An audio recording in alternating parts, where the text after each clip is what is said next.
санал асуулт асуух боломж олгосон баярлалаа.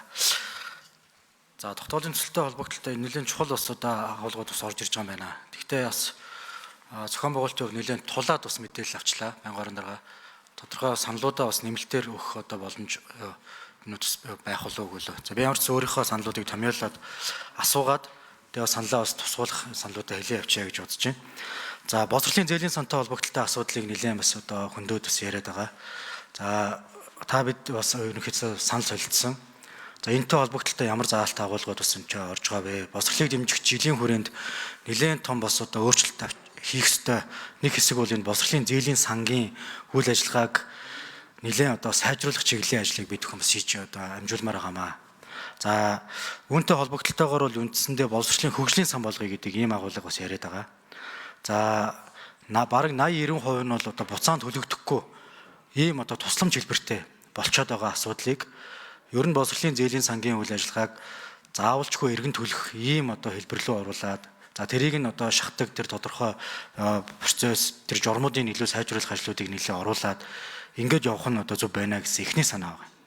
Хоёрт нь тодорхой 10-20% энэ зээлийн сан дээр эхний жилдээ бид өхөн бас нэмэгдүүлэхгүйгээр нийт одоо орж ирж байгаа энэ одоо санхүү хөрөнгийн 10-20% гадаадаас одоо багш болсон хүчнийг авчирч нэг оюутны гадаад сурах биш Монголдо байгаа одоо бараг 100 мянган оюутныг сурах чиглэлийн энэ хөтөлбөрийг туршиж эхэлье гэсэн ийм санааг бид нэр яриад байгаа. Тэгэхээр энэ тодорхой саналууд бас орох боломжтой юу? Орсон уу? За гурав дахь нь ер нь бид нар дэлхийн топ сургуулийг Монголдо авчрах чиглэлээр яах вэ гэдэг энэ чиглэлээр одоо бас одоо яах вэ гэдэг юм тодорхой саналууд өмнөх уулзалтуудаар гаргасан. Тэгээ яг ийм тогтоол гарах чааг би бас мдээгүй байж байгаа саналаа бас оруулаагүй байна. Энэ саналуудыг бас оруулъя гэсэн саналтай байна. Орсон уу гэдгийг бас асууя. За хүүхдийн үдийн цаг хөтөлбөрийг бид бүхэн яриад байгаа. Бүгдэнд нь олгоё гэдэг. Энийг үе шаттай явуулмаар байгаа. Хүүхдийн үдийн цаг хөтөлбөрөөс гэхээр зардал нэлээд өндөр байгаа. Бас бэлтгэл ажлын хувьд хангалттай байгаа учраас эхний удаад ер нь бүх хүүхдүүдэд сүү өгдөг болъё гэдэг энэ одоо тооцоо судалгааг боловсролын ам дээр хийгдээд ингэ явж байгаа. Тэгэхээр энэ лүү ер нь зүгээр зорих энэ чиглэлийн судалгаа юмнуудыг энэ жилдээ сайжруулад эх жилээс алах энэ одоо агуулгуудаа бас эндээ оруулах яасан юм бэ? Нөгөө талдаа сүү үйлдвэрлэж байгаа орон нутгийн аж ахуйн нэгжүүдэд дэмжих ийм зах зээлийн энэ боломжууд бас одоо гарч ирэх юм аа. За зуны хугацаанд Монголын бүх сургууль бүх ихтэй сургуулиуд хоосон байгаа. Тэгэхээр энэ зуны хугацаанд насан туршийн боловсролын асуудал, малчтыг сурах асуудал гээд тодорхой юм асуудлуудыг бас бид нар энэ байгаа одоо боломжоо ашиглаад хийвэл яасан юм бэ гэдэг энэ саналыг бас би өмнө бас одоо илэрхийлж ирсэн. Энэ чиг минут босно. За тусна уу юм. За баярлаа. Асуулт байсан уу? Үгүй. За Зулфар гишүүн. За агуулгын гишүүнд маш баярлалаа. Та бас докторийн төслөд батлуулж ирсэн өнгөрсөн одоо хаврын чуулганаар залуучуудын асуудлаар бид бас таны одоо батлуулсан докторийн төслийг судалж үзсэн. Тэрнээс гадна гарсан саналуудыг энэ докторийн төслөд уялдуулах чиглэлээр бас ажилласан юм аа. Нэг ялангуяа та бол боловсролын зээлийн сан энэ нь бол ямар нэгэн байдлаар ихтэй сургуулиудад гадны ихтэй сургуулиудаас одоо зочин профессоруудыг зочин багш нарыг урьж хичээл заалгуулах байдлаар гадны багш нараас одоо хичээл сонсох энэ боломжийг өргөжүүлээ. Нэгэнтээ гадагшаа явах нь бол хязгаартай учраас гэсэн ийм санал гаргаж ирсэн. За би тогтоолын төслийн 19-дэр Дэлхийн шилдэг сургуулийн зэрэглэлийн жагсаалтад эхний 50-д багцсан сургуулиас өндөр ур чадвартай багш мэргэжлийг урд ажилуулах үйл ажиллагааг болохоор дэмжинэ гэдэг ингээд оролцсон байна. Энэ бол одоо ихтэй сургуулиуд хийж байгаа. Гэхдээ энийг бол бид бодлогын төвшөнд бол энийг зохион байгуулах гэсэн ийм бодолтой байгаа. Ингэж бид бол бага өртгөөр Монгол оюутнууд гадны ихтэй сургуулиудын одоо шинэ зочин профессоруудын хичээлийг сонсох, тэндээс бол мэдлэг авах боломжийг нээнэ гэсэн. За хоёр дахь зүйл 20 дугаар зүйл дээр байгаа. Энэ бол манай ихтэй сургуулиудын зайлшгүй хийх ёстой засгийн газрын үйл ажиллагааны хөтөлбөр ч гэсэн одоо энэ тусгацсан зүйл байгаа. Дээд боловсролын сургалтын байгууллагын тодорхой хөтөлбөрүүдийг олон улсын магадлалын эдх хэмжилт хамруулж суралцагчид олон улсад хүлээмжшүүлсэн дипломтой түвшин нөхцөлийг бүрдүүлнэ гэдэг. За эхний байдлаар бол ингэж одоо хос дипломтой төгсөх, олон улсын хүлээмжшүүлсэн дипломтой төгсөх хөтөлбөрүүд бол манай бий болсон. Тэгэхээр санхүү эдийн засгийн дээд сургууль, за удирдлагын академик сая бол түрээ төрийн удирдлагын хөтөлбөрийг олон улсын магадлал итгэмжид оруулаад олон улсын хөтөлбөртэй болчлоо. Тэр бид ингэж ээж бол ихтэй сургуулиудын, сургалтын байгууллагуудын чанарыг нэгдүгээр дэвшүүлэх, хоёрдугаар бол сурвалжчдын төгссөн улсуудын чанарыг дэвшүүлэх юм боломжтой гэж үзэж байгаа учраас таны санд бол энд тухайлан шин туссан шүү гэдэг хэлье.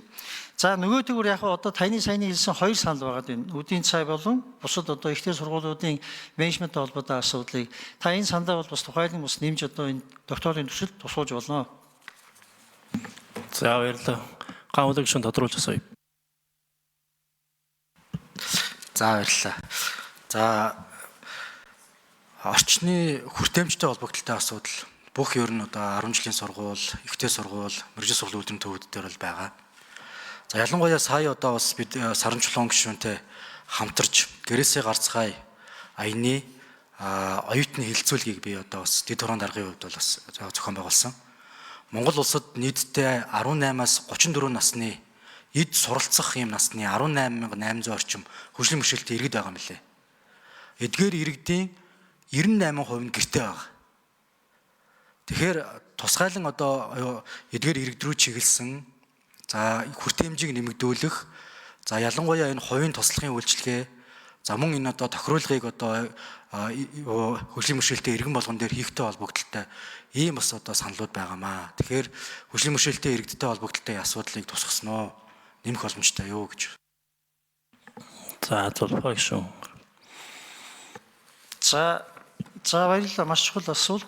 Хуулиар бол тэгш хамран сургалтаа уялдсан тухайсан зохицуултууд байгаа. Бүх сургуулиуд, ерөнхий боловсролын сургуулиуд бол хөгжлийн бэрхшээлтэй сурагч нарт тогтвортой түвшин сургалт зохион байгуулах ийм үр хүлээсэн. За энтэй уялдсан байдлаар бол яг бид сая санал авахд бол тухайсан санал бол ирээгүй. За энтэй уялдсан байдлаар саналаа бол оруулж болно. Бид бол энийг бол Саран чулуун гишүүн, Гаамлаг гишүүн бол тухайсан ийм заалт оруулах юм бол бид энийг оруулах нь зүйтэй гэж үзэж байна. За баярлалаа. Микрофоныг нэмж хариулна. За баярлалаа. Гишүүний асуулт дээр нэмж бас тодтогч хэлэхэд яг бас бидний өмнөх уулзалтаар бас ярилцж ирсний дагуу боловсролын зээлийн санг бас боловсрол хөгжлийн сан болгож хөгжүүлэх зохион байгуулалтын хэлбэрийг засаглалын хувьд хөрөнгө оруулалт санхүүжилтийг бүрдүүлэх их усүрийн хувьд ингээд шин зохион байгуулалтаар оруулах анхан шатны тандан болон үндсэн бүх төрлийн судалгаанууд бол Монгол Улсын их сургууль, Монгол Улсын их сургуулийн эдийн засгийн хүрээлэнтэй хамтраад ерөнхийдөө ингээд бэлэн болж байгаа. Тэгэхээр дараагийн шатанд бол бид бас хууль тогтоомжийн тухай хуулийн дагуу процессыг үргэлжлүүлээд засгийн газрын тусгай сангийн тухай хуулийн асуудал гэдээ бас их хуралтай байнгын ороотой хамтарч ажиллаад шин шатанд гарах ажлууд бол бас үлээгдэж байгаа. Бидний уулзж ярилцсанаас хойш бас нэлээд агц гарсан гэдгийг бас тэмдэглэж хэлье. Хөгжлийн бэрхшээлтэй хүүхдүүдийн хувьд бас гэрээр боловсролоо эзэмших боломжийг бас нэмэгдүүлэх чиглэлээр бид бас өчигдөр дид хорон дээр бас яригдчихсэн энэ гүйцэж хариулъя. 1 захим сургуулийг бид бас албан ёсоор засгийн газрын тогтоолоор байгуулж байгаа. Тэгээд захимаар боловсролоо эзэмших сургууль завсардсан болон сургуулаар бүрэн хамрагдаж чаддгүй дотоодод болон гадаадад бас энэ бэрхшээлтэй байдаг энэ асуудлуудыг бас цогцоор нь шийдэхээр энэ захим сургуулаар дамжуулж шийдэхээр засгийн газрын тогтоолын хэрэгжилт ингээд хангагдаад явна. Үүн дээр бол төсөв санхүү болон хувьсах зардал тэр наривчлсан зохион байгуулалтад боловсролын яам дээр хийгдээд үйл ажиллагааг бол энэ ондоо багтааж эхлүүлж байгаа. Гэдгийг хэлье. За Гаамлаг гишүүн тодруулна. За яг нэмэлт тодруулахаас болчлоо. Сая миний зохион байгуулж байгаа уулзтуудаар бол ер нь гэртэн байлгах, захимаар хязгаарлах энэ төр гэдэг ийм саналуд бол харин ч гарахгүй байлаа шүү дээ. Та яг ямар судалгаанд үндэслэж үндсэндээ ийм захим сургалтын агуулгуудыг дэмжихээр болоод ингээд бас яриад болж байгаа. Яг магадгүй мэдээж хэрэг тийм хүсэлтэй хүмүүс хэрэг байгаад байгаа. Яг би тэрэгцтэй иргэд болон хөгжлийн бэрхшээлтэй иргэд за мөн асран хамгаалж байгаа хүмүүстэй бүгднтэй ингээд уулзаад үзэхэд бол энгийн нийгэмд оролцмоор байна гэдэг байгаа байхгүй юу? Оролцмоор байна. За тэгээд яг л бусдын адил ингээд заавал тусгай юм сургууль биш.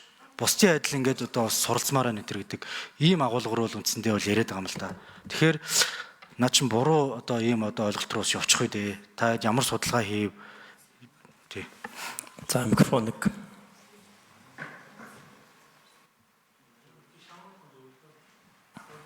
энэ нэмэлт тодруулга дээр бас залруулах хэрэгтэй болж байгаа шиг байна.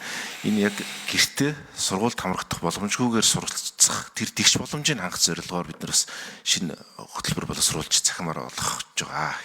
Хуулийнхаа дагуу бол тэгш хамран боловсролын дэмжиж сургуулийн ерөнхий боловсролын сургуулийн одоо хамрагдах хувьсах зардлын жирийнхээс 3 дахин илүү одоо санхүүжилтийг олгоод яг жирийн хүүхдийнхээ адил найз нөхдийнхөө дунд бүрэн хамрагдахын болцоог нь бол бүрэн дэмжиж хуучлагдсан энэ хуулийн хэрэгжилт бол одоо хангагдаад явж байгаа гэж. За баярлалаа. Эрдэнэт гишүүн асуулт асууна.